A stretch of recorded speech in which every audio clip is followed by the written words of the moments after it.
Bienvenue dans ma vidéo. Je préviens dès le début que ça risque de couper en plein milieu d'une phrase, sauf si je suis assez rapide et que j'arrive à finir mon propos assez vite. Mais du coup, aujourd'hui, j'ai envie de parler d'une citation que j'ai lue qui disait que si j'avais pas créé tout mon monde, je serais morte dans celui des autres. Et je vais parler un peu de ce que ça m'évoque comme citation. Voilà, parce qu'en vrai, je trouvais que c'était une citation qui m'a grave touchée. Genre, je me suis dit, de fou. Donc, en gros, je vais vous parler un peu de ce que ça reflète dans ma vie, on va dire. Déjà récemment, j'ai commencé une série qui s'appelle Blind, un K-drama. J'ai regardé une série qui s'appelle Blind, sauf le dernier épisode, j'ai pas pu regarder. Et en fait, ça m'a grave choquée. Genre en mode comme série, ça m'a grave traumatisée. Carrément, j'ai pas pu regarder le dernier épisode parce qu'en fait, ça racontait l'histoire de garçons, genre en gros d'enfants qui ont été dans un orphelinat. Et en fait, dans cet orphelinat, ils se sont fait grave maltraiter et tout. Et en gros, ils se faisaient battre, ils pouvaient se faire tuer s'ils s'enfuyaient, etc. Et ils étaient pas bien nourris, ils étaient forcés de travailler, forcés au travail forcé, quoi. Et il y a une petite fille qui s'est fait violer, en gros, et qui, en gros, et en fait, ce qui est marquant dans cette histoire, c'est que ce qui raconte en gros les enfants, ce que raconte cette histoire, c'est que ces enfants-là, ils se rendaient compte que ce qui permettait leur oppression, c'était tout- tous les gens autour. Genre, en gros, il y avait, comment on dit, j'ai du mal à parler, mais en gros, la police, elle savait, la ministre, elle savait, la maire de la ville, elle savait. En gros, il y avait plein de gens qui savaient ce qui se passait là-bas, qui étaient alliés, ce qui empêchait en fait aux enfants de s'enfuir. Et en gros, l'histoire, nous, ça commence, c'est que on voit en fait, il y a un tueur en série. Et en gros, ce qu'on comprend, c'est que cette histoire d'orphelinat s'est passée il y a 20 ans et que maintenant, bon, spoiler alerte à toutes les personnes qui regardent, qui comptent regarder Blind, le K-drama, ne m'écoutez pas parce que là, je vais vous spoiler, hein. Et en gros, le tueur en série, on comprend que c'était un des enfants de l'orphelinat. Et nous, de base, on pense que, au début, en gros, on a un personnage principal qui est policier, et nous, on pense que le personnage principal, il a vécu, il a grandi dans cet orphelinat-là, et il est suspecté, en gros, par les gens autour, et nous aussi, on se dit, est-ce que c'est lui ou pas, d'être le tueur en série. Sauf que, c'est pas lui. C'est pas lui le tueur en série, et en gros, ce qui m'a choqué dans ce qui est drama, c'est que on nous raconte l'histoire horrible de ces enfants-là, et du fait que, bah, ils ont été complètement abandonnés à leur sort et tout. Et c'est vraiment choquant, genre c'est des images qui m'ont choqué. Je me sens que ce K-drama, je l'avais déjà commencé avant, mais j'ai pas pu le continuer parce que ça me faisait trop peur, genre en mode. Et moi, je suis grave sensible aux violences faites sur les enfants, genre c'est-à-dire ça va me rappeler des choses. Donc en mode, tu vois, en général, j'essaye de m'éloigner. Mais là, je sais pas pourquoi j'avais la force de regarder et j'ai regardé. Et en fait, du coup, ce qu'on comprend, c'est que un des garçons qui s'est enfui, qui a réussi à s'enfuir, et ben en fait, il se venge. Et en mode, ça veut dire, il se venge sur les personnes, sur chaque personne qui a permis son oppression ou chaque personne qui l'a violenté et tout, quand il était petit. Et en gros, ce qui m'a choqué, c'est que la série, en gros, je sais pas comment dire, mais non seulement elle mettait sur le même plan la violence, tu vois, la contre-violence. Genre, moi, j'appelle ça la contre-violence. Tu vois, le jeune, là, qui se venge, du coup, qui est devenu tueur en série, en gros, du coup, qui fait des meurtres en série pour se venger des personnes qui l'ont opprimé quand il était jeune. Et on mettait cette violence-là exactement sur le même niveau que la violence de base. Genre que la violence de tous les adultes qui l'ont torturé, tabassé, forcé à travailler, qui ont violé sa sœur et tout. Et en gros, on mettait sur le même rang. Et en fait, je sais pas comment dire, hein. Et en plus, et à la fin, carrément, plus on avançait dans la série, plus on avançait dans la série, et plus euh, c'était ça. En fait, on était concentré sur la violence du tueur en série. Genre en mode la violence du tueur en série, on la mettait au-dessus de tout, et c'est comme si le personnage principal qui est policier, et en fait, lui, il voulait absolument, il avait en tête qu'une seule chose, c'était d'attraper le tueur en série. Et c'est tout. Et en mode, je sais pas comment dire. Et moi, j'étais là, avec mon choc de me dire, mais en gros, et tu vois, toutes les autres personnes qui avaient permis l'oppression de ces jeunes-là, qui avaient permis qu'ils se fassent maltraiter comme ça, la maltraitance de ces enfants, elles étaient encore actives. Et le pire, c'est que le policier, son chef, en gros, son chef direct, lui, il avait été impliqué aussi, il savait et il avait participé à la maltraitance des enfants et tout.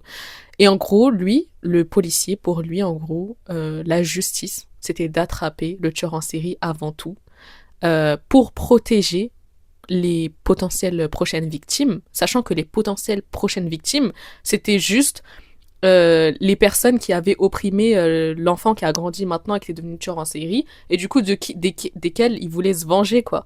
Et en fait, je sais pas, je devenais folle parce que je me disais, pourquoi est-ce que... Mais pourquoi t'arrêtes pas d'abord toutes les personnes de qui il veut se venger? Genre, pourquoi est-ce que tu les punis pas d'abord, elles, du crime, en fait, qu'elles ont commis il y a 20 ans et qui a jamais été, genre, auquel on n'a jamais rendu aucune justice, en fait, ces enfants-là. On voyait aussi la plupart, déjà il y en a qui sont morts, la plupart ils sont morts, il y en a plein qui ont été enterrés en mode à la va-vite, comme ça, genre n'importe comment, parce qu'en gros ils étaient pas considérés comme des êtres humains, enfin bref, ils étaient juste maltraités, quoi. Et après il y a ceux qui ont survécu, bah, et qui sont soit devenus fous, genre il y en a qui sont vraiment devenus fous parce que bah, ils ont été traumatisés quand ils étaient petits, et bah il y a l'autre, le tueur en série, qui lui a décidé de se venger. Et bref. Et en fait, moi je trouvais. Et en gros, il y avait aussi une histoire entre eux. Parce qu'en gros, on suit 5 enfants du coup. Tu vois, des fois, on va dans le passé et on suit 5 enfants dans le passé qui ont vécu ça. Et en fait, comment ils racontaient l'histoire entre ces enfants. En fait, je sais pas, ça me fait vraiment penser à cette citation de si j'avais pas construit mon propre monde, et bah je serais morte dans celui des autres. Genre, moi, cette série, ça me fait penser que si.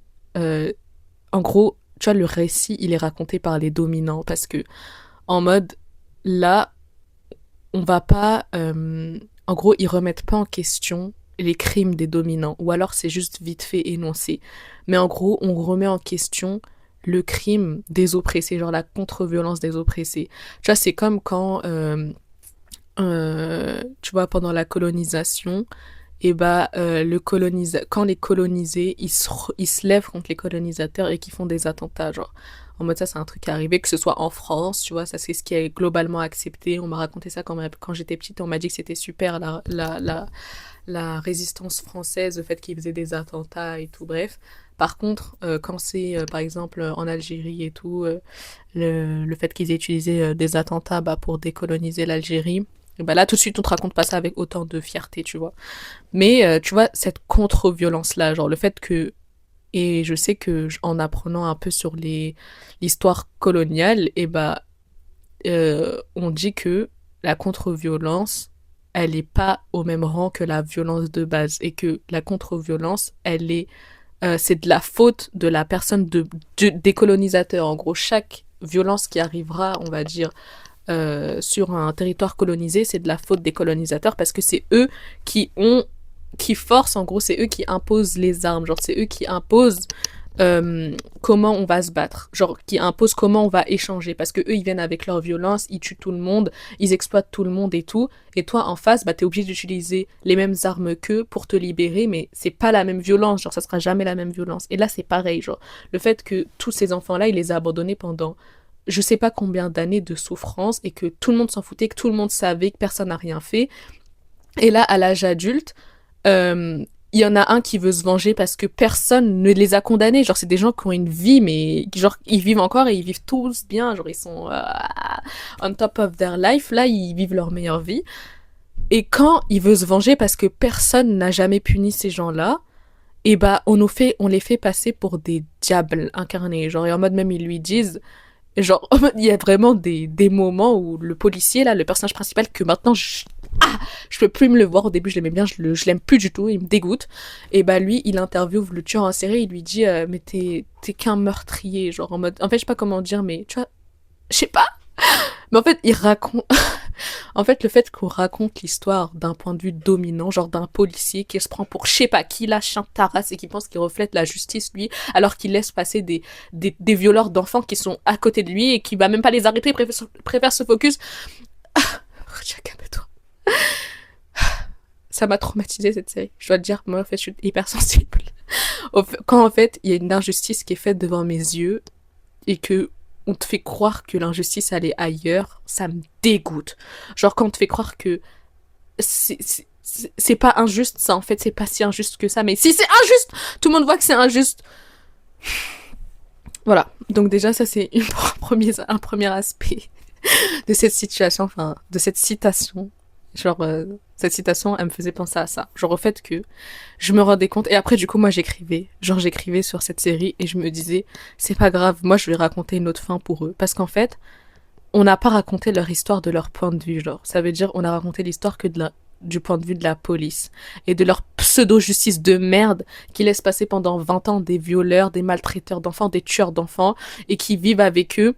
Et même quand ils savent que ça a été des violeurs et des tueurs d'enfants, qui les arrêtent même pas. Et ils préfèrent condamner, arrêter, maltraiter les victimes qui se sont vengées, genre. Ça me dégoûte. Mais du coup, eh ben, on raconte l'histoire du point de vue des policiers. Alors que pour moi, on aurait dû raconter l'histoire du point de vue des victimes, en fait. On aurait dû raconter l'histoire du point de vue des victimes. On aurait dû être triste avec les victimes et on aurait dû prendre les victimes pour des fucking victimes au lieu de les prendre pour les premiers oppresseurs. Ok, c'était un tueur quand même, mais le premier tueur, c'est lui qu'il fallait arrêter en premier. Genre, pourquoi est-ce que d'abord tu... Ah, ça m'énerve, ça m'énerve. Donc voilà. Et en fait, tu vois, dans cette histoire de on serait mort dans le récit des autres, et bah moi j'ai pas voulu regarder le dernier épisode parce que j'ai peur qu'il soit mort, justement. Ce... En fait, j'ai peur qu'il soit mort, genre en mode, et que on est censé se satisfaire du fait que il a été puni, genre, mais on lui a jamais rendu justice dans toute la série, genre en mode, il a jamais eu justice pour tout ce qu'il a subi quand il était petit. C'est impossible pour moi, genre, c'est impensable, en mode, vraiment impensable. Surtout quand tu vois les images, en fait, tu les vois se faire maltraiter, tu les vois des enfants terrifiés, enfin, qui n'est pas touché par ça, en fait, qui était satisfait par cette série de merde, et je vois en plus, elle a 5 étoiles, 4,5 étoiles sur 5 au niveau notation. Ok, autre chose, qu'est-ce que je voulais dire? Ah oui, aussi, cette semaine, rien à voir, hein, mais si ça me permet de penser, je suis partie chez la psy, et en gros, je raconte un peu ma vie, on va dire, un peu au global, et bref, j'étais avec quelqu'un d'autre. Et en gros, on racontait un peu la vie qu'on a vécue et tout. Et qu'est-ce que je veux dire? Pourquoi est-ce que ça me faisait penser? Je sais que je devais raconter ça, mais j'arrive plus à trouver le fil. Et bref, c'est pas grave. Et alors, blanc dans ma tête, c'est normal, ça va passer. J'ai du mal avec les transitions d'un sujet à un autre. Oui, j'étais chez la psy et en gros, je racontais ma vie, on va dire, depuis longtemps parce que tu vois, c'est les premières séances et du coup, il faut un peu raconter le contexte, pourquoi t'es venu et tout, un peu qu'est-ce que t'as vécu. Et du coup, bah, je parlais du fait, bref, moi déjà, enfin, la famille dans laquelle j'ai grandi, une famille violente, ensuite le fait que je sois une femme musulmane qui a un hijab en France, le fait que je sois une femme aussi pansexuelle, le fait que je sois une femme tout court, le fait que, voilà, en gros un peu les différentes oppressions et tout, d'où je viens, ce qui me fait du mal et tout. Et, et je me rends compte que, et elle me disait en gros que on a grave, on a grave vécu dans notre famille, genre les enfants, ma fratrie, et ben on a grave vécu plein d'oppressions, on va dire. On a vécu aussi plein de choses différentes et genre on a de l'expérience, on va dire, différente. Et je me rendais compte que, genre en mode, ça me faisait du bien quand même d'avoir son point de vue extérieur, même si il y a certaines choses sur lesquelles son point de vue extérieur j'aimais pas. Par exemple, elle me demandait mais comment tu fais pour allier en gros elle me disait tu vas m'expliquer après comment tu fais pour allier l'islam et la queerness et aussi elle me disait aussi, elle m'a demandé mais vous votre voile c'est un choix et tout. Ah ça me casse les couilles quand on me dit ça en mode, en fait ça me saoule quand les gens ils sont un peu je sais pas comment dire, ils te regardent un peu avec des paillettes dans les yeux parce qu'ils se disent ah toi t'es une musulmane mais en mode t'es pas comme les autres musulmans opprimés, genre tu vois, t'es pas comme les autres filles voilées, genre toi c'est un choix ton voile, mais ferme ta bouche, qui t'a dit qu'il y a des femmes voilées opprimées? En fait tu vois ce mythe de la femme voilée opprimée qui c'est juste un mythe de gros racistes, genre en mode de gros colons pour te dévoiler justement et pour t'opprimer.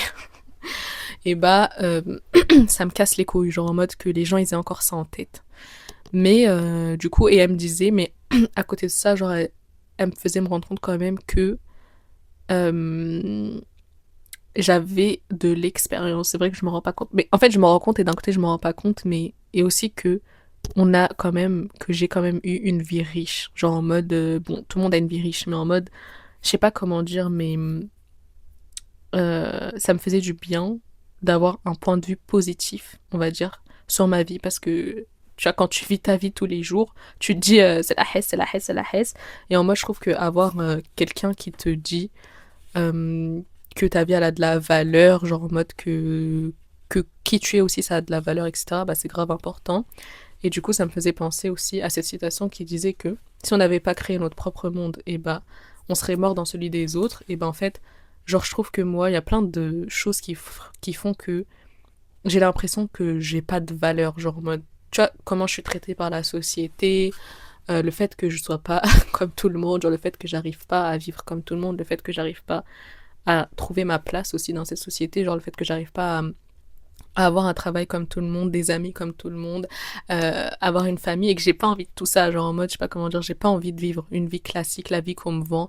Et quand je sors, j'ai l'impression que comment le monde fonctionne, et bah ça matche pas du tout avec comment moi je fonctionne, genre en mode, je sais pas comment dire, le fait que tout en fait le capitalisme, genre le fait que je sorte et que je doive consommer pour sortir et tout, vraiment genre moi je trouve que ça matche pas avec ma façon d'être et donc je préfère rester chez moi parce que j'ai du mal à sortir, genre je trouve que le monde ne me convient pas, que j'ai pas ma place dans le monde et on me le rappelle un peu souvent que j'ai pas ma place, genre à travers les agressions racistes, islamophobes, sexistes, etc. Et aussi les agressions validistes, genre le fait que moi j'arrive pas à vivre, à avoir le même mode de vie que les autres, genre que j'ai besoin de mon propre rythme, etc. parce que j'ai de l'autisme et tout et tout. Mais du coup, et ben en fait, si j'écoutais le monde, on va dire, et leur vision du monde, et ben j'y serais morte, genre en mode, et je suis obligée moi de me créer un autre monde à côté du monde dans lequel tout le monde vit parce que dans ce monde-là j'ai pas de place, genre en mode j'ai pas d'endroit où respirer. Donc je suis obligée de me créer mon propre monde. Donc voilà, je trouve que et c'est grave dur genre de créer son propre monde, mais son propre monde avec ses propres récits et les choses qu'on met nous-mêmes en valeur. Genre en mode moi si j'ai envie de mettre en valeur le fait que ce matin j'ai pu me lever et que j'ai pu aller me laver, et bah faut que je mette ça en valeur. Ou même pas forcément parce qu'en fait ça aussi c'est un truc de validiste de ah parce que t'as pu enfin faire un truc comme les personnes valides font donc c'est bien, mais par exemple autre chose genre moi à côté de ça j'ai une petite passion, on va dire, où je fais des edits. Genre en mode sur une autre chaîne et tout. Je fais des edits et je me dis, le fait de faire un edit, tu vois, c'est pas forcément un truc qui est mis en valeur parce que c'est pas un truc qui va te ramener du travail, enfin, qui va te ramener de l'argent. C'est pas quelque chose qui est reconnu. Genre, tu vois, c'est pas forcément un art qui va parler aux blancs, qui va parler aux adultes, qui va parler, voilà, genre, aux, comment on dit, aux minorités, à l'inverse des minorités, à la majorité des gens. Et du coup, bah, c'est dur en gros de se satisfaire des petites choses qu'on fait en tant que minorité et en tant que personne opprimée parce qu'elles sont pas validées et on a tellement eu l'habitude que notre vie elle devait être validée par le grand public que c'est dur de se reconstruire un monde où ta validation elle est ailleurs, tu vois. Donc voilà, je vais pas continuer plus parce que je sens que ça va couper. Mais voilà un peu l'idée de ce que je voulais dire. Et je trouvais que cette citation elle était bien. Donc voilà. Et on essaye de. J'ai envie d'essayer de revivre un peu, parce que j'ai l'impression que ces temps-ci, je suis un peu morte. Un peu en hibernation. Et, euh, et en fait, je me rends compte qu'il y a juste des vies dans lesquelles je fit pas. Genre, je fit pas dans. Il y a plein de vies dans lesquelles je fit pas. La vie où je vais travailler tous les jours, je fit pas dedans. Genre, je meurs dans ces vies-là. Genre, la vie où je vais à l'école tous les jours, je meurs dans ces vies-là. Et je me rends compte à chaque fois que j'essaie de vivre ces vies que je meurs à l'intérieur de moi. Genre, quand j'étais au service civique, je me souviens à un moment donné, je me retrouvais plus du tout. Genre, en mode vraiment, y avait plus de moi. Genre, en mode, j'étais juste en mode automatisme. Et il y a plus moi. Genre, en mode, ce qui fait que je suis en vie, c'était pas dans ça. Genre, c'est pas dans cette vie-là. Et du coup, je suis obligée d'essayer de me fabriquer une vie où je me sens un minimum en vie. Et voilà. Merci de m'avoir regardé. Bisous. Assalamu alaikum wa rahmatullahi wa barakatuh.